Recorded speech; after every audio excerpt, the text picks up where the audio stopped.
Sa video na ito, ituturo ko ang idea kung paano magtanim ng talong na pabaliktad gamit ang plastic bote ng tubig. Ang idea na ito simple lang naman gawin at madaling matutunan.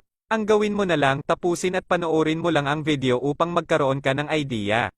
Ang unang gagawin, kailangan nyo ng plastic bote. Kung meron ka nito ay huwag itapon dahil magagamit mo ito para taniman ng halamang gulay. Pagkatapos, batasan mo ito sa pinakapuwitan ng plastic bote gamit ang soldering iron. Huwag din isagad ang hiwa ng bilog upang magsisilbi itong hawakan na pwede mo maisabit sa pader.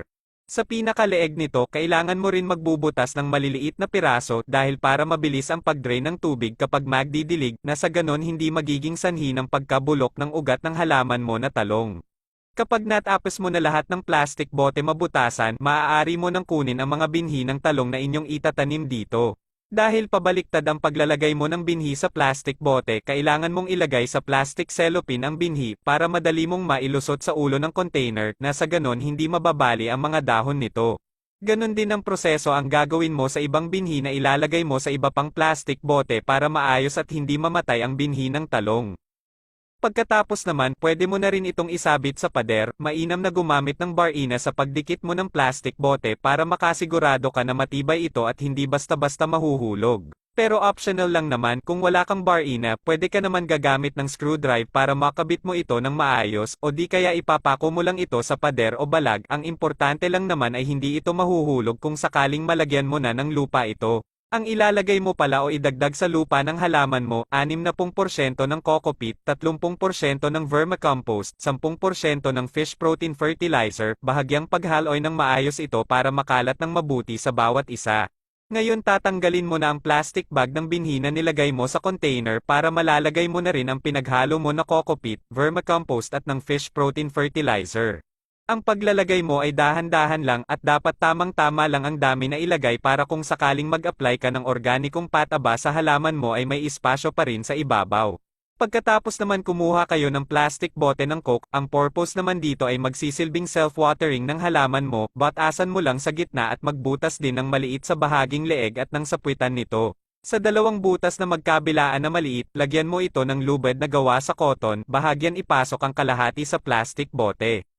Pagkatapos, maaari mo nang ikabit ito sa pagitan ng dalawang container na inyong tinaniman ng talong, idikit lang ng maayos ito gamit ang barina, at ang bawat lubid nito dapat sakto na makalawit sa bawat container na may halaman. Ngayon ay tapos mo na rin ito kaya pwede mo nang lagyan ng tubig ang bawat plastic bote ng coke, o ang self-watering ng halaman mo na talong. Kung mapapansin mo, ang tubig ay unti-unti nang dumadaloy sa lubid kaya okay na ito at pwede mo na rin iwan. Makalipas ang 33 araw ay ganito na magiging resulta ng halaman mo na talong. Kung mapapansin mo ay namumulaklak na ito at may malalapad na dahon at mauusbong, berdeng-berde ang kulay. Sa ganitong gulang ng halaman mo na talong, pwede na kayong magdagdag ng fish protein fertilizer. Malaking tulong ito sa halaman mo na talong sa mabilis na pamumuo ng bunga nito. Pagkatapos ay kailangan mo rin itong dagdagan ng lupa sa ibabaw na mayaman sa compost at dumi ng hayop para ang ugat ng halaman ay maluwag ang paglago at mas tataba pa lalo ang lupa ng ating halaman na talong. Huwag rin kalimutan lagyan ng tubig ang self-watering ng halaman at diligan din ang lupa para mag-moist at mabilis ang pag-absorb ng halaman sa pataba. Makalipas ang 74 na araw, ganito na magiging resulta. Kung mapapansin mo malaki na talaga ang bunga ng halaman natin na talong at makinis, malaki, at mahaba, bukod pa doon ay napakalusog at mausbong na bunga.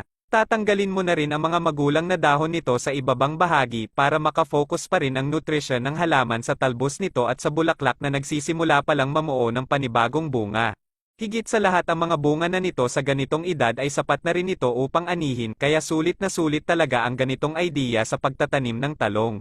Malaking tipid talaga kung meron kang ganitong halaman sa bakuran dahil hindi mo na kailangan bumili pa sa merkado, lalo na't sa panahon ngayon ay mataas ang presyo ng gulay na binibili. Bukod pa sa makatipid ka ay nakakasiguro ka pa na healthy ang kinakain mo na gulay dahil ikaw mismo ang nagtanim at wala itong halong kemikal na maaaring ini-apply sa halaman na makakasira sa ating kalusugan.